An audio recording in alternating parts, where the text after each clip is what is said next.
Setelah ditetapkan sebagai tersangka kasus Jiwasraya, Direktur Utama PT Hansen International (TBK) Beni Cokro-Saputro akhirnya buka suara. Beni merasa dirinya dikorbankan dalam kasus ini tanpa menimbang keterlibatan pihak lain. Itu sesuatu yang memang dialami oleh Pak Beni. Kata pengacara Beni Cokro, Bob Hasan, seperti dikutip dari kontan.co.id, Minggu 2 Februari 2020.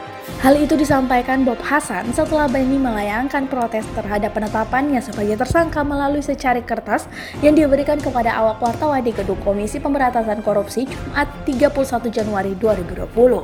Dalam secari kertas tersebut, Beni mempertanyakan dua hal. Pertama, ia menyebut 20-an manajer investasi, berarti ada puluhan atau ratusan jenis saham yang membuat rugi.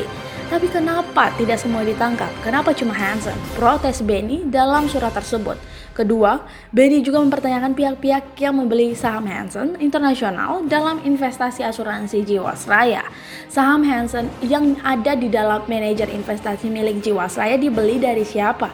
Mudah kok dicari kalau ketemu penjualannya. Jadi jelas, ingat loh, MYRX itu perusahaan terbuka. Jadi ada lebih dari 8.000 pemegang saham, sebutnya. Kejaksaan Agung sendiri tengah membidik aset milik Direktur Utama PT Hansen International (TBK) Beni Cokro-Saputro dan Komisaris Utama PT Trada Alam Minera Heru Hidayat yang memulihkan kerugian negara akibat kasus dugaan korupsi di asuransi Jiwasraya. Keduanya telah ditetapkan sebagai tersangka dan aset mereka disita oleh kejaksaan.